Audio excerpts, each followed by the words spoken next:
Hey family, and anybody else watching, and welcome back to As For Me and My House. Now today we are in 2nd Chronicles 27 and 28, and also 2nd Kings 16 and 17. Today going out to you, Faith. We were looking at some of the woes and judgments in Isaiah. We looked at Isaiah's commission, we looked at Emmanuel, or God with us, we looked at Assyria, and then the importance of fearing God. Now today we're going to be taking a look at the Judean kings, Jotham and Ahaz. We'll see Ahaz both in 2nd Chronicles and in 2nd Kings. And then we'll also see Hoshea, not to be confused with Hosea, the prophet, but Hoshea, which is Israel's last king. And then we will look at the Israelite exile, and then Samaria resettled. And then we'll take a look at the difference between man's mercilessness and God's justice or righteousness. And we'll see that in 2nd Chronicles. So 2nd Chronicles 27 and 28.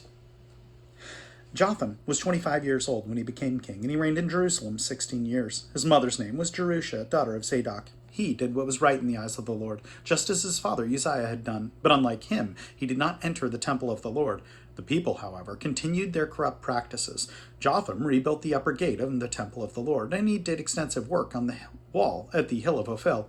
He built towns in the Judean hills and forts and towers in the wooded areas. Jotham made war on the king of the Ammonites and conquered them.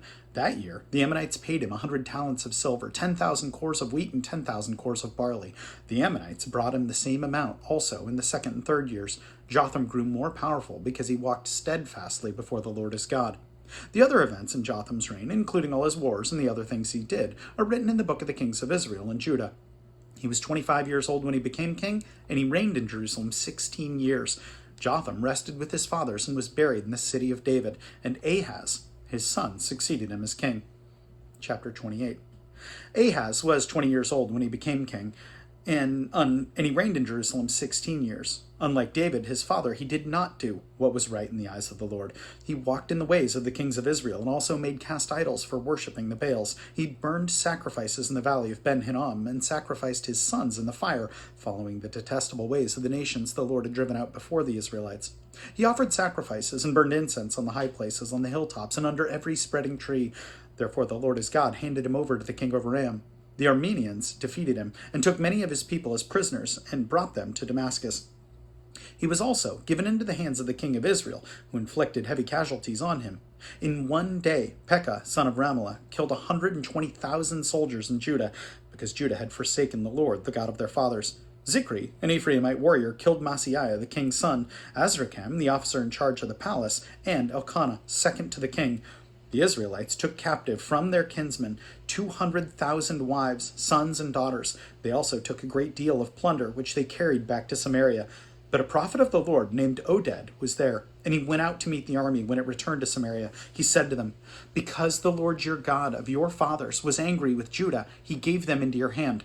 But you have slaughtered them in a rage that reaches to heaven, and now you intend to make men and women of Judah and Jerusalem your slaves. But aren't you also guilty of sins against the Lord your God? Now listen to me. Send back your fellow countrymen you have taken as prisoners, for the Lord's fierce anger rests on you."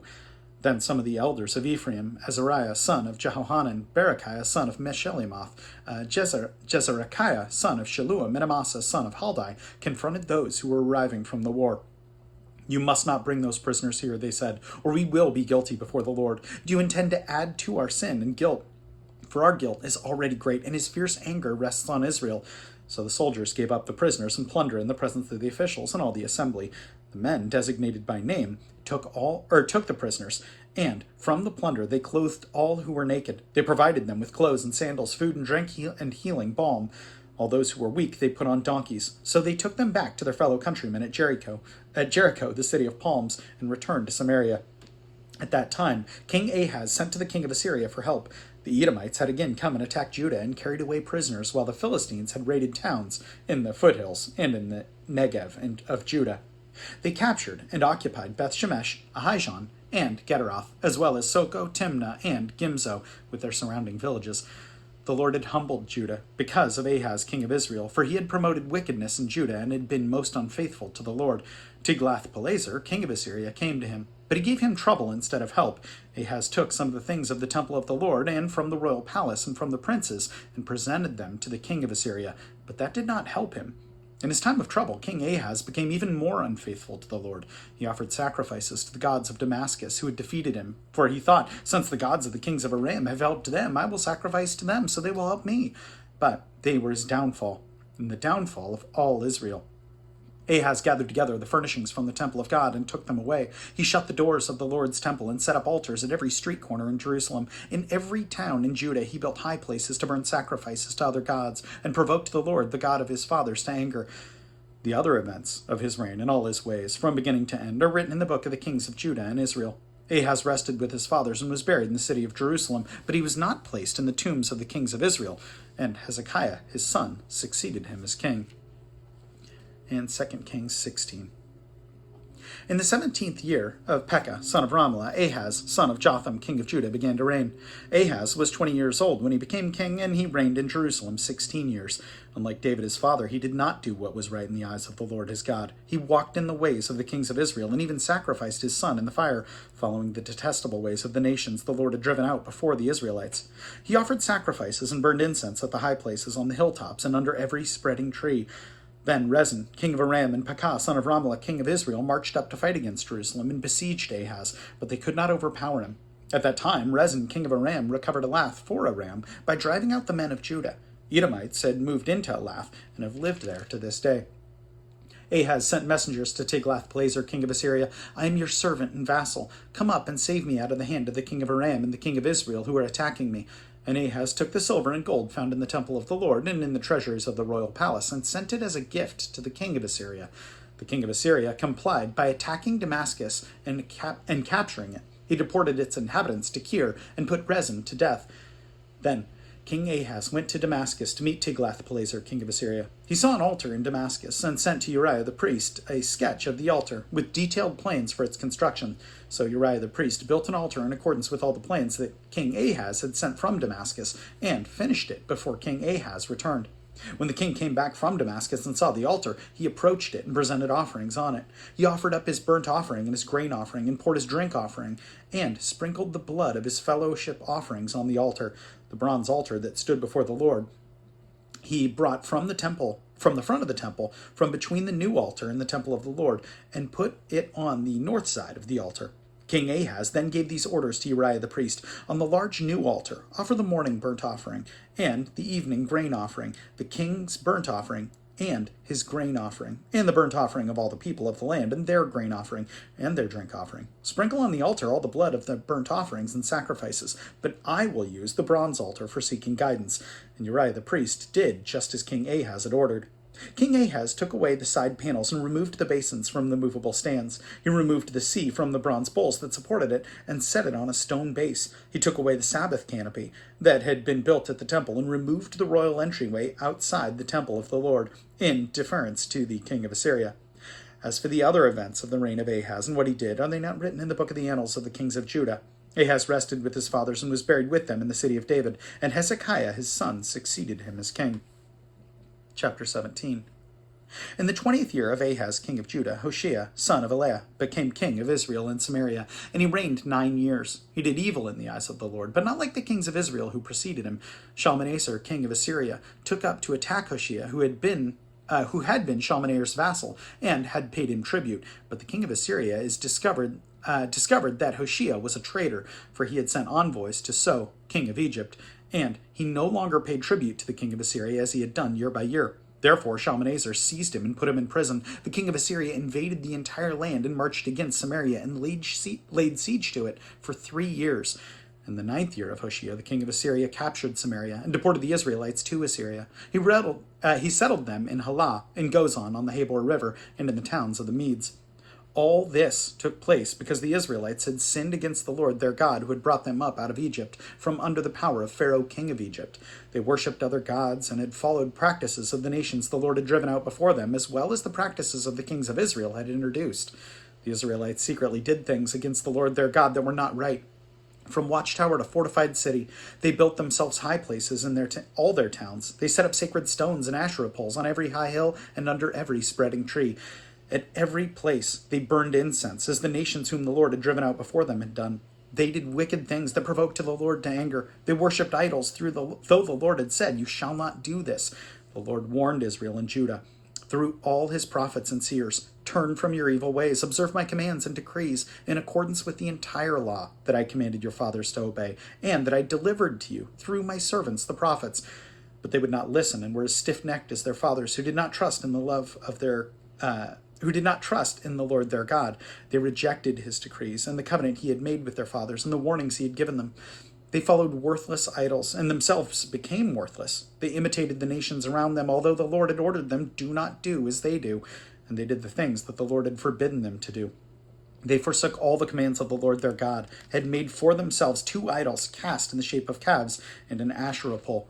They bowed down to all the starry hosts, and they worshipped Baal, and they sacrificed their sons and daughters in the fire. They practiced divination and sorcery, and sold themselves to do evil in the eyes of the Lord, provoking him to anger. So the Lord was very angry with Israel and removed them from his presence. Only the tribe of Judah was left, and even Judah did not keep the commands of the Lord their God. They followed the practices that Israel had introduced. Therefore the Lord rejected all the people of Israel. He afflicted them and gave them into the hands of plunderers until he thrust them from his presence. When he tore Israel away from all the house of David, they made Jeroboam son of Nebat their king. Jeroboam enticed Israel away from following the Lord and caused them to commit a great sin. The Israelites persisted in all the sins of Jeroboam and did not turn away from them until the Lord removed them from his presence, as he had warned through his servants the prophets. So the people of Israel were taken from their homeland into exile in Assyria, and they are still there. The king of Assyria brought people from Babylon, Cuhath, Avah, Hamath, and Saraviim, and settled in the towns of Samaria to replace the Israelites. They took over Samaria and lived in towns. And when they first lived there, they did not worship the Lord, so he sent lions among them and killed some of the people. It was reported to the king of Assyria, the people you deported and resettled in the towns of Samaria do not know what the God of that country requires. He has sent lions among them, which are killing them off, because the people do not know what he requires. Then the king of Assyria gave this order: have one of the priests that you took captive from Samaria go back to live there and teach the people what the God of that land requires. So one of the priests who had been exiled from Samaria came to live in Bethel and taught them how to worship the Lord. Nevertheless, each national group made its own gods in several towns where they settled and set them up in the shrines of the people of Samaria had made at the high places. The men from Babylon made Succoth, Benoah, and the men from Cuhath made Nergal, and the men from Hamath made Ashima. The Avites made Nibhaz and Tartak, and the Seravites burned their children in the fire as sacrifices to Adramelech and to Anamelech, the gods of the Seraphim. They worshipped the Lord, but they also appointed all sorts of their own people to officiate for them as priests in the shrines of the high places. They worshipped the Lord, but they also served their own gods in accordance with the customs of the nations from which they had been brought. To this day, they persist in their former practices. They neither worship the Lord nor adhere to the decrees and ordinances, the laws and commands that the Lord gave the descendants of Jacob, whom he named Israel. When the Lord made a covenant with the Israelites, he commanded them, do not worship any other gods or bow down to them, serve them, or sacrifice to them. But the Lord, who brought you up out of Egypt with a mighty power and outstretched arm, is the one you must worship. To him you shall bow down, and to him offer sacrifices.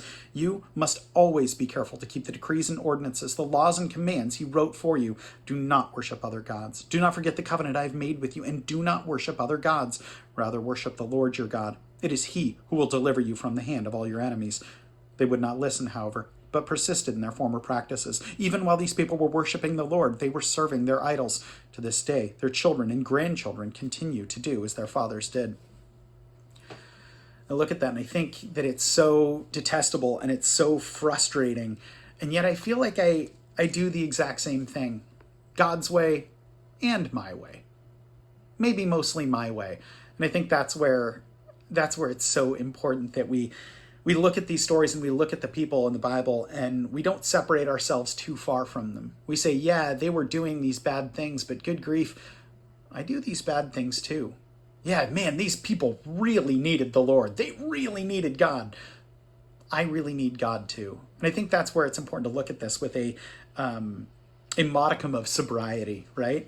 When looking at this is a part of my prayer for you, Faith. When I look at this, there's one note here that I thought was really interesting. It's on 28 verse 9 in 2 Chronicles. So 2 Chronicles 28 and verse 9 specifically says, but a prophet of the Lord named Oded was there, and he went out to meet the army when it returned to Samaria. He said to them, because the Lord, the God of your fathers, was angry with Judah, he gave them into your hand, but you have slaughtered them in a rage that reaches to heaven.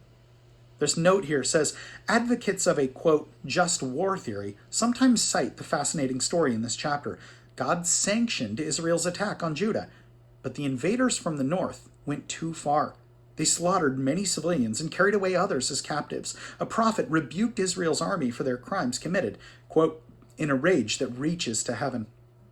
The Israelites fought a war with the just end, carrying out God's punishment, but used cruel and unjust means in waging it. The prophet convinced the Israelites to give up plunder and prisoners and to make restitution. They fed the prisoners from Judah, gave them clothes, sandals, and medicine, and put them on donkeys to return home. The scene is one of the few in 2 Chronicles that shows the northern kingdom in a favorable light. I think of that story of David when God is saying, hey, this sin has been done. How are you going to atone for this? Do you want me to bring 3 days, what is it? I'm going to get this wrong, but 3 years of punishment from your enemies. I'll bring your enemies against you for 3 years. Would you like 3 days of pestilence to come through? And David says, I'll take the shorter, more severe, but I'll take it because you are delivering it. Let me fall into the hands of a just God and not fall into the hands of men. Because David seems to have known this, that man is so merciless compared to God, and God's justice is so holy and righteous. And I think that's something that we need to remember, that regardless of our feelings and our sometimes reading these stories and saying, man, it seems like God was really harsh with them. Yeah, but was man doing what he should have?